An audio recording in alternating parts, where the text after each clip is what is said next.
Pemirsa, Presiden Prabowo Subianto melakukan rangkaian kunjungan kenegaraan ke Eropa. Rangkaian kunjungan ini diharapkan bisa memperkuat kerjasama Indonesia dan Uni Eropa.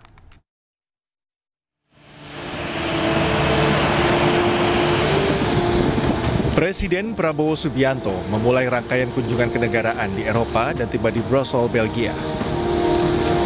Selama di Brussels, Prabowo akan menjalani sejumlah agenda penting untuk memperkuat kerjasama strategis antara Indonesia dan Uni Eropa. Presiden Prabowo tiba di Brussels, Belgia pada Sabtu sore waktu setempat. Prabowo disambut secara resmi oleh Director General for Asia and Oceania, François Delhaye. Prabowo juga turut disambut oleh Duta Besar Indonesia untuk Belgia, Andri Hadi, serta Atase Pertahanan KBRI Den Haag, Kolonel Laut Rikrik Pramadisobana.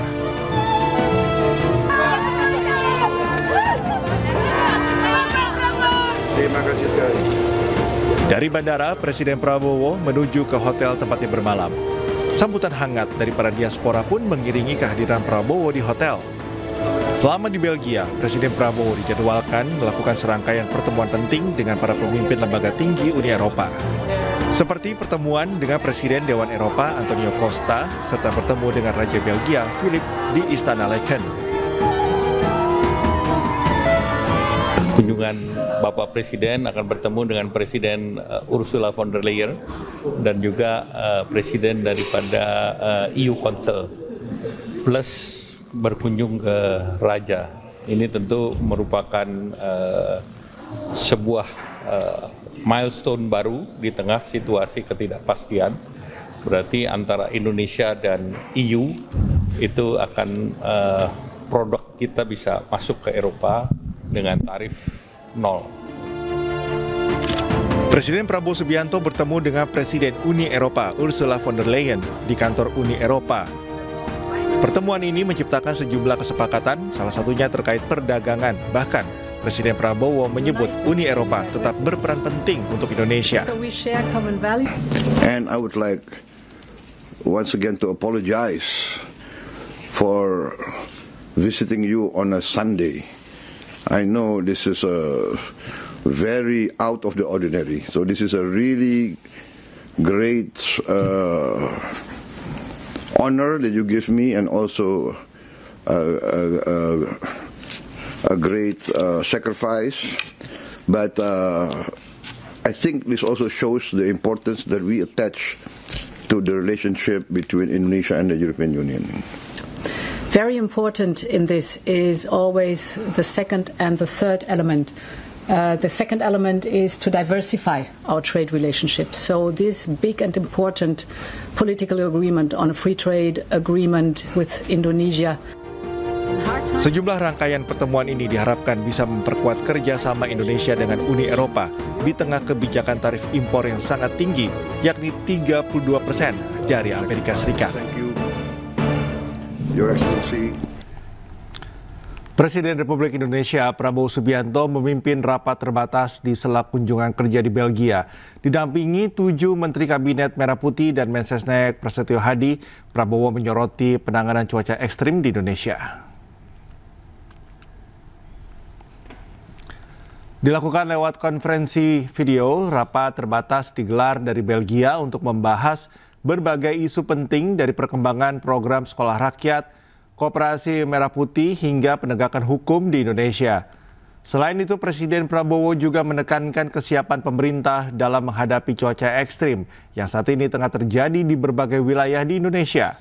Selain menggelar rapat terbatas dari Belgia, Presiden dijadwalkan melanjutkan lawatan ke luar negerinya ke Perancis untuk memenuhi undangan dari Presiden Perancis Emmanuel Macron.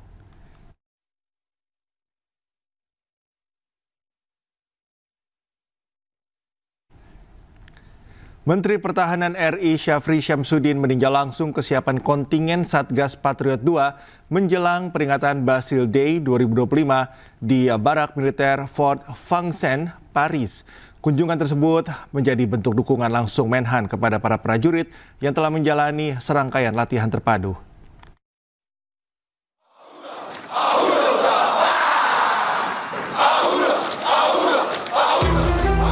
Menteri Pertahanan RI Syafri Samsudin meninjau langsung kesiapan kontingen Satgas Patriot II menjelang peringatan Bastille Day 2025 di Barak Militer Fort Vincennes, Paris.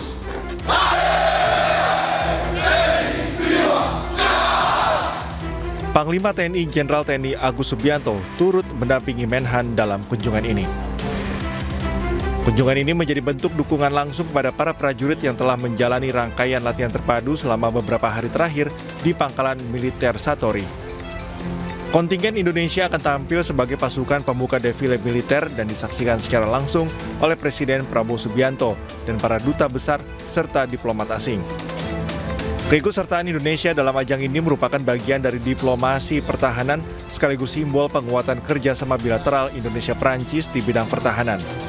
Menhan menekankan bahwa keikutsertaan Satgas Patriot II dalam acara Bastille Day di Prancis merupakan sebuah kesempatan yang sangat berharga dan kehormatan bagi Indonesia. Datang untuk menyemangati kalian dengan harapan bahwa semua langkah tindak yang kalian lakukan besok itu menunjukkan bahwa kita adalah negara yang sedang bangkit, kita adalah negara yang disiplin, dan kita adalah negara yang bermartabat di mata fora internasional. Selain memberikan penghargaan, Menhan juga melakukan pengecekan langsung terhadap kesiapan pasukan, memastikan bahwa setiap individu, baik prajurit maupun taruna dan taruni, dalam kondisi prima dan siap memberikan penampilan terbaik. Amerika Serikat menunda tarif impor 32% bagi Indonesia yang rencananya akan berlaku mulai 1 Agustus 2025. Keputusan tersebut diambil setelah Menko Perekonomian Erlangga Hartarto ke Amerika Serikat melakukan negosiasi.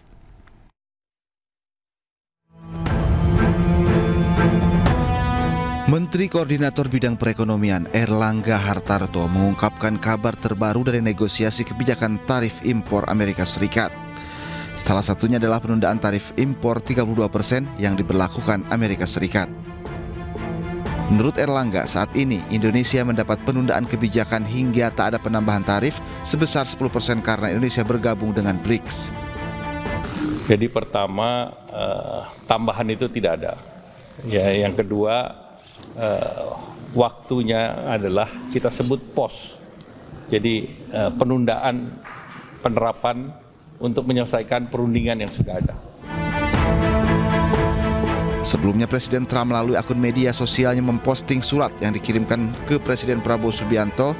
Isinya AS mengenakan tarif impor tambahan sebesar 32% mulai Agustus 2025. Tak hanya itu, Amerika Serikat akan mengenakan tarif tambahan 10% bagi seluruh anggota BRICS. Indonesia sendiri saat ini tergabung dalam BRICS. Dengan keputusan Trump, Indonesia berpotensi terkena tarif impor sebesar 42%. Tim Liputan iNews melaporkan. Sejumlah produsen beras di Indonesia diduga melakukan praktek penipuan terhadap konsumen di Indonesia dengan nilai kerugian mencapai 99 triliun rupiah per tahun.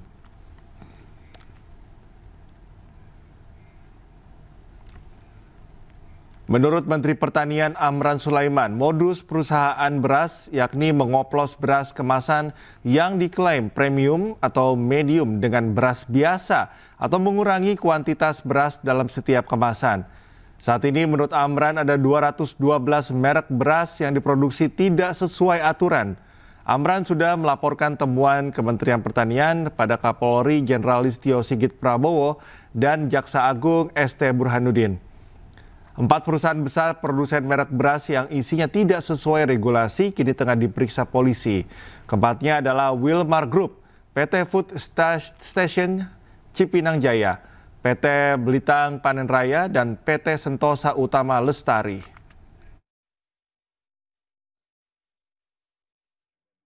12 yang ditemukan oleh Satgas Pangan dan Kementerian Pertanian bersama-sama itu tidak sesuai dengan regulasi yang ada. Semuanya ini yang 212 merek kami sudah kirim langsung ke Pak Kapolri, kemudian Satgas Pangan dan Pak Jaksa Agung. Mudah-mudahan ini diproses cepat. Kami sudah terima laporan tanggal 10, 2 hari yang lalu, itu telah mulai pemeriksaan. Kami berharap ini ditindak tegas dan kepada saudara-saudara yang lain, pengusaha beras seluruh Indonesia, jangan melakukan hal serupa. Tolong menjual beras sesuai standar yang sudah ditentukan. Sebagai langkah untuk mewujudkan program swasembada pangan, Presiden Prabowo dan Polri terus melakukan beragam inovasi. Kebersamaan kita dalam acara jagung serentak kuartal 3. Di Jawa Timur, pemirsa, aparat Polres Sidoarjo menggandeng santri dan sejumlah pondok pesantren menggunakan 10 hektar lahan kosong di area Pondok Pesantren Al-Amanah Sidoarjo. Tim polisi penggerak pertanian bersama santri bergotong royong menanam jagung. Agar tidak gagal panen, kegiatan ini juga didampingi tenaga ahli dari Fakultas Ketahanan Pangan UNESA. Untuk memperkuat ketahanan pangan, tim polisi penggerak pertanian juga menyebar ratusan benih ikan di kolam di sekitar pesantren.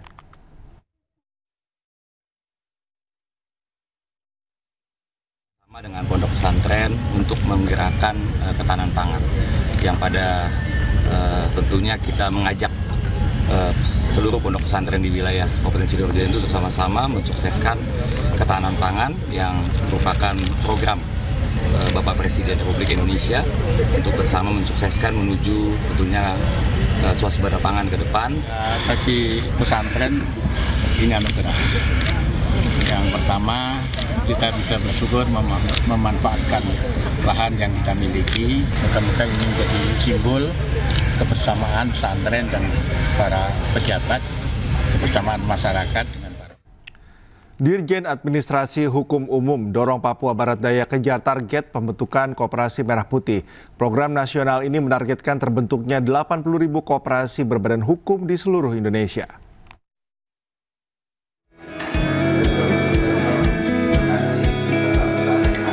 Percepatan pembentukan koperasi desa dan kelurahan Merah Putih merupakan bagian dari pelaksanaan Instruksi Presiden Nomor 9 Tahun 2025. Program nasional ini menargetkan terbentuknya 80.000 koperasi berbadan hukum di seluruh Indonesia. Per 11 Juli 2025 capaian pengesahan koperasi di Papua Barat Daya baru mencapai 42% dari total desa dan kelurahan. Padahal target saat peluncuran adalah 100% koperasi telah disahkan secara hukum.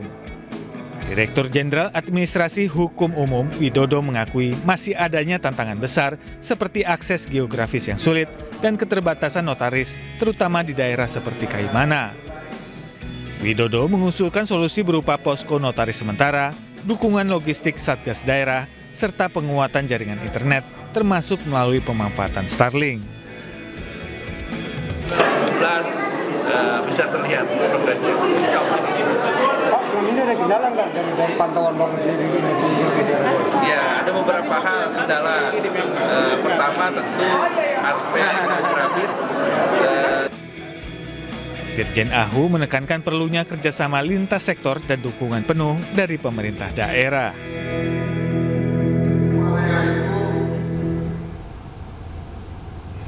Ratusan pekerja terpaksa di PHK dampak ditutupnya sebuah perusahaan tambang emas di Lebak, Banten.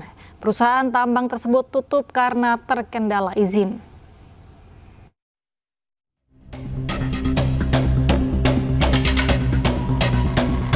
Beginilah kondisi proyek pembangunan tambang emas milik salah satu perusahaan di kawasan Desa Warung Banten, Kecamatan Cibeber, Lebak, Banten. Perusahaan SBJ ditutup oleh Kementerian Lingkungan Hidup pada 12 Oktober 2023 lalu akibat diduga mencemari, merusak lingkungan dan belum lengkapnya dokumen perizinan. Penutupan perusahaan ini berdampak pada pemecatan ratusan karyawan. Saat ini salah seorang mantan karyawannya beralih profesi menjadi pekerja serabutan dan menjerat burung di hutan demi menyambung hidup.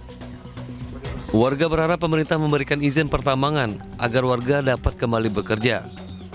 Nggak bisa bertani atau gimana gitu, Pak? Bertani nggak bisa terus, nggak punya lahannya, Pak.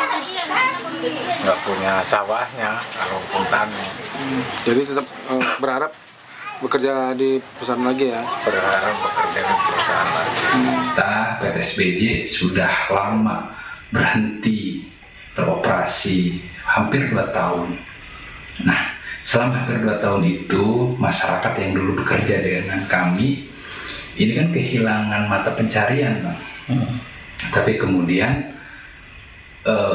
mereka pengen masuk lagi. Nah, PTSBJ kan tidak bisa mengakomodir. Tidak hanya mem-PHK ratusan karyawan, penutupan tambang ini juga berdampak pada pemecatan 150 buruh bangunan yang membangun bangunan pabrik dan mes karyawan. Dari Lebak, Banten, Iskandar Nasution Ainis melaporkan. Ke informasi lain pemirsa, 2 Menteri Kabinet Merah Putih, Menko Bidang Pemberdayaan Masyarakat Muhaimin Iskandar dan Menpora Dito Aryo Tejo beradu kepiawaian dalam olahraga pedal yang kini tengah trending.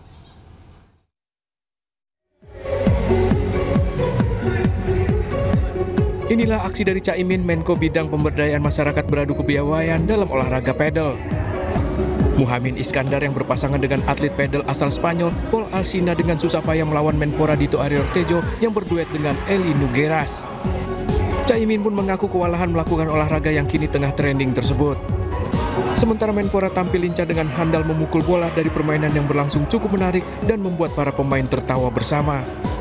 Dari olahraga ini, Menpora buka suara mengenai fasilitas olahraga pedal yang kini sudah resmi masuk dalam objek pajak dengan tarif 10% dan menjadi kewenangan dari Pemda.